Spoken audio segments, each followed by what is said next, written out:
Video like जरूर कर लीजिए और ऐसे वीडियो लगातार फ्री में पाने के लिए चैनल को तुरंत सब्सक्राइब कर लीजिए और बेल आइकन को जरूर टैप कर लीजिए ताकि आगे भी सारे वीडियो आपको मिलते रहे। यूट्यूब में फॉलो करते हैं तो प्लीज ये वाला फ्री टेलीग्राम चैनल जरूर ज्वाइन कर लीजिएगा। सारे नोटिफिकेशन सारे अपडेट यहीं पे आते हैं, ध्यान रखिए। नमस्कार दोस्तों, स्वागत है आप सभी का ऑनलाइन एग्जाम प्रिपरेशन पर which is the part of study for civil services.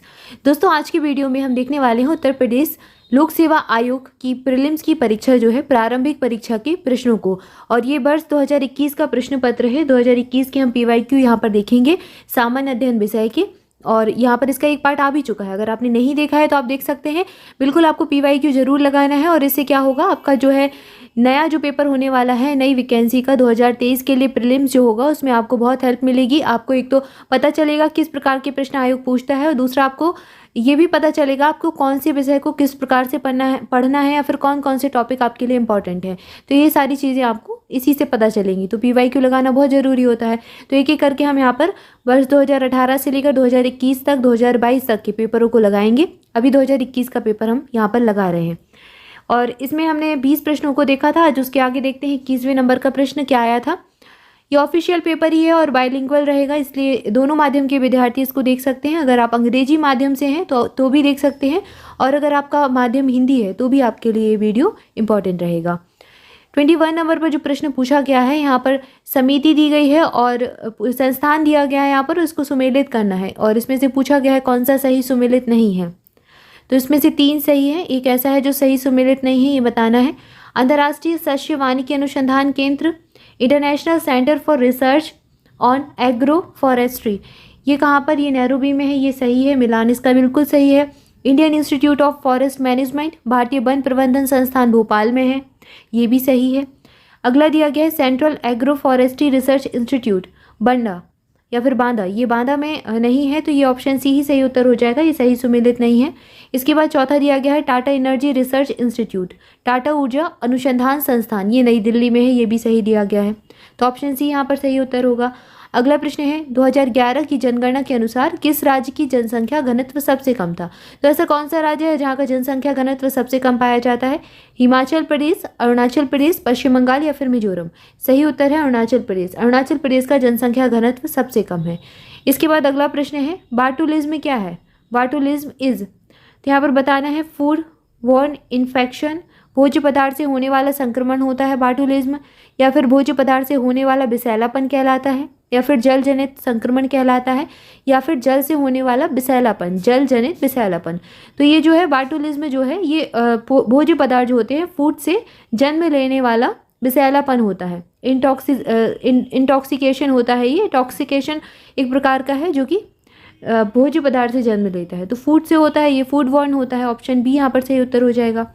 इसके बाद अगला प्रश्न संविधान से है। संविधान से प्रश्न पूछा गया भारतीय संविधान के अंतर्गत निम्नलिखित में से कौन सा मौलिक कर्तव्य नहीं है।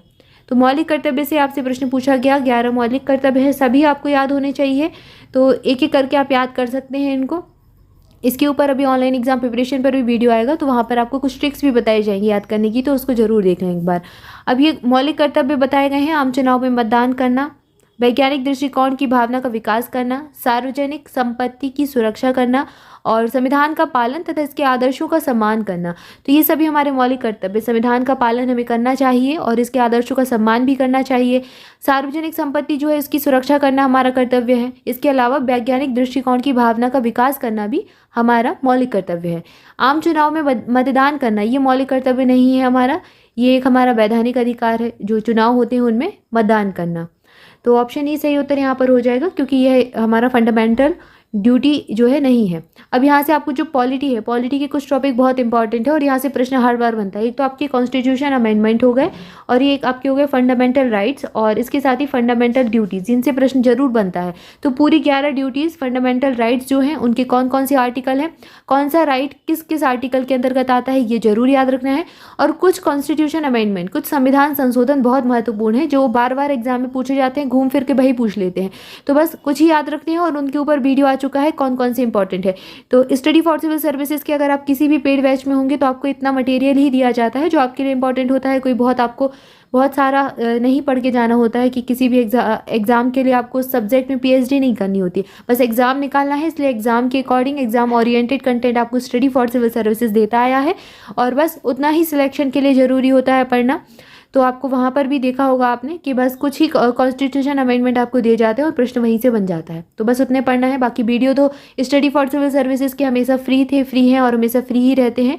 तो अगर आप वीडियो भी देखते हैं, लगातार आप निरंतर फॉलो कर रहे हैं स्टडी फॉर सिविल सर्विसेज के किसी भी प्लेटफॉर्म को, चाहे ऑनलाइन एग्जाम प्रिपरेशन हो, चाहे स्टडी फॉर सिविल सर्विसेज हो या स्टडी फॉर एग्जाम हो या फिर कोई भी प्लेटफॉर्म हो जो कि स्टडी फॉर सिविल सर्विसेज का है, तो आपको ये सारी चीज़ें देखने को मिल जाती होंगी कि किस प्रकार का कंटेंट आपको पढ़ना है जो आपके सिलेक्शन के लिए ज़रूरी है, जो आपका सिलेक्शन करवाएगा। ठीक है, तो इन चीज़ों को, छोटी छोटी चीज़ों को ध्यान रखें। इसी को स्मार्ट स्टडी भी कह दिया जाता है। एक होता है हार्ड वर्क, बहुत हार्ड वर्क करके आप बहुत ज़्यादा पढ़ के जा रहे हैं और आपसे एग्जाम में प्रश्न नहीं बन रहा है, तो क्या फ़ायदा हुआ। तो इसको स्मार्ट स्टडी कहते हैं। स्मार्ट स्टडी करने का मतलब ये नहीं होता है कि आपको कुछ भी नहीं पढ़ना है। उसका मतलब यही होता है आपको ये पता होना चाहिए कि आपको क्या पढ़ना है और क्या नहीं पढ़ना है। इसको ही स्मार्ट स्टडी कहते हैं। ठीक है, तो ये सारे टॉपिक जरूर पढ़कर जाएं संविधान में।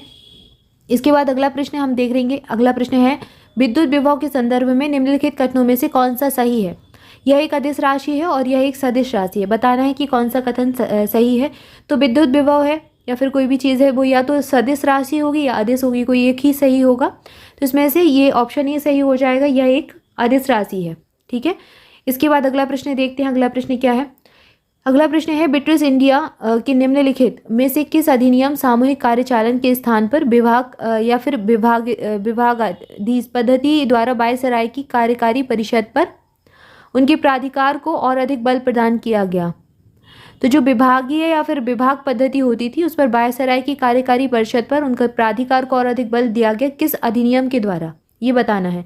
तो यहाँ पर ऑप्शन ए सही उत्तर हो जाएगा। भारतीय परिषद अधिनियम 1861 के द्वारा दिया गया। इंडियन काउंसिल एक्ट के 1861 के द्वारा डिपार्टमेंटल सिस्टम को अधिक मजबूत बना दिया गया, या फिर कहते हैं प्राधिकार को और अधिक बल प्रदान किया गया वायसराय के द्वारा। तो ये ऑप्शन ए सही उत्तर यहाँ पर हो जाएगा। इसके बाद अगला प्रश्न है, नीचे दो कथन दिए गए हैं जिनमें से एक को अभिकथन और दूसरे को कारण कहा जा रहा है। तो ए जो दिया गया है वो अभिकथन है और दूसरा आर जो दिया गया है वो कारण है, रीजन है। तो बताना है कि कौन सा सही है कौन सा नहीं है। नीचे दिए गए कूट का चयन करना है।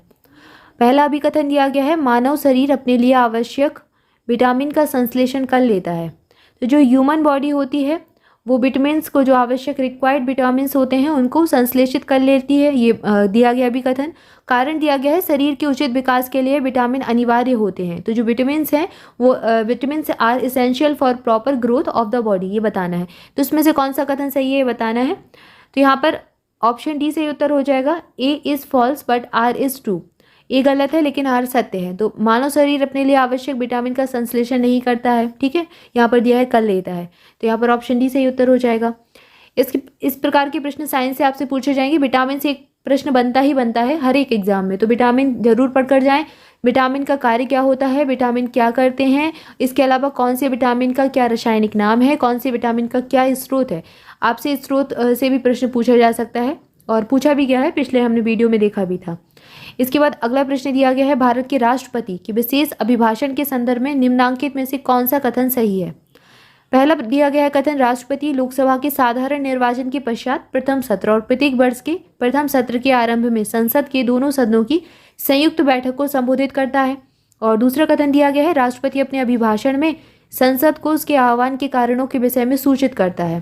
तो यहाँ पर दोनों ही कथन सही हो जाएंगे। संयुक्त बैठक का आह्वान करता है राष्ट्रपति और दूसरा कथन भी बिल्कुल सही है। तो ऑप्शन सी यहाँ पर हम चुन लेंगे, सही उत्तर है।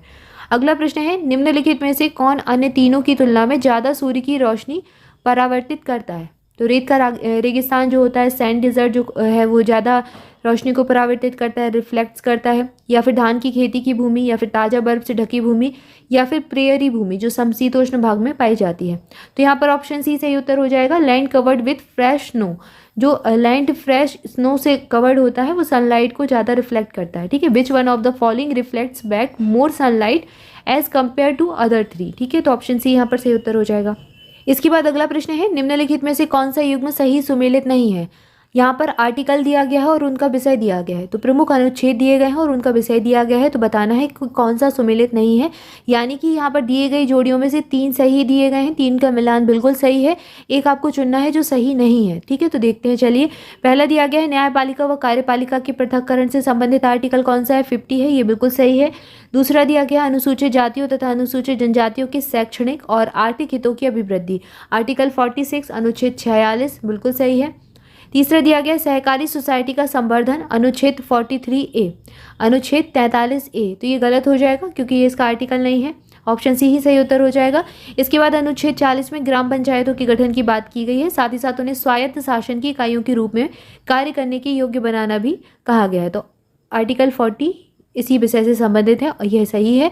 ऑप्शन सी यहाँ पर सही उत्तर हो जाएगा, इसका मिलान सही नहीं है। ठीक है, तो यहाँ पर हमने कुछ प्रश्नों को देखा। इसके बाद अगला प्रश्न देखते हैं। अगला प्रश्न है, निम्नलिखित में से कौन सा रामसर स्थल उत्तर प्रदेश में स्थित नहीं है? सूर सरोवर, समसपुर पक्षी अभ्यारण्य, सरसई नावर झील या फिर सुनीसर मानसर झील है। तो रामसर स्थल उत्तर प्रदेश में कितने हैं, कौन कौन से हैं, कौन सा रामसर स्थल किस जगह पर है, इस पर एक पूरा डिटेल वीडियो आपको ऑनलाइन एग्जाम प्रिपरेशन पर मिलेगा, तो उसको जरूर देखें। और ये उत्तर प्रदेश सामान्य ज्ञान के अंतर्गत ही आपको मिलेगा, तो ये बिल्कुल भी मिस ना करें। यूपी जीके का एक पूरी सीरीज चल रही है जहाँ पर आपको बिल्कुल डिटेल में उत्तर प्रदेश सामान्य ज्ञान पढ़ाया जा रहा है, मतलब डिटेल ऐसी जो आपके वनडे एग्जाम के लिए, साथ ही साथ यूपी PSC प्रीलिम्स के एग्जाम के लिए सफिशिएंट है, तो उसको जरूर देखें। यहाँ पर ये जो प्रश्न है इसका सही उत्तर हो जाएगा ऑप्शन डी, सुनीसर मानसर झील, ये उत्तर प्रदेश में स्थित नहीं है। बाकी के ये जो 3 हैं ये तीनों ही उत्तर प्रदेश में स्थित हैं। अगला प्रश्न है, उत्तर प्रदेश के बजट से उत्तर प्रदेश बजट 2021-22 में किस योजना के अंतर्गत विद्यार्थियों को टैबलेट देने की घोषणा की गई थी? तो ये मुख्यमंत्री अभ्युदय योजना के तहत दिए जाने थे। ऑप्शन ए ही सही उत्तर हो जाएगा, चीफ मिनिस्टर अभ्युदय योजना के तहत टैबलेट वितरित किए जाने की घोषणा की गई थी। ठीक है, ऑप्शन ए यहाँ पर सही उत्तर होगा। अगला प्रश्न है, भारत में आपदा प्रबंधन के लिए राष्ट्रीय आपदा प्रबंधन डिवीजन गृह मंत्रालय में एक नोडल डिवीजन है और राष्ट्रीय आपदा प्रबंधन प्राधिकरण का पदेन अध्यक्ष कौन होता है? तो भाई जो डिजास्टर मैनेजमेंट अथॉरिटी होती है उसका पदेन अध्यक्ष कौन होता है? वो तो होता है प्रधानमंत्री। जो भी प्रधानमंत्री जिस समय रहता है वो इस प्राधिकरण का अध्यक्ष होता है। तो ऑप्शन यही सही उत्तर हो जाएगा, द प्राइम मिनिस्टर। अगला प्रश्न है, रक्त में निम्नलिखित में से किसकी उपस्थिति के कारण ब्लू बेबी सिंड्रोम होता है? तो ये सिंड्रोम किसके कारण होता है ये बताना है। हीमोग्लोबिन से होता है, मेट हीमोग्लोबिन से होता है, लेड से होता है या फिर नाइट्रेट से होता है? तो ये नाइट्रेट से के कारण हो जाता है ब्लू बेबी सिंड्रोम। ठीक है, तो याद रखिए ब्लू बेबी सिंड्रोम नाइट्रेट के कारण होता है। ऑप्शन डी सही उत्तर हो जाएगा यहाँ पर।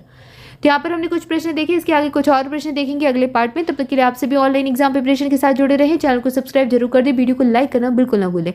Thank you for watching this video. मिलेंगे नेक्स्ट वीडियो में। Thank you so much.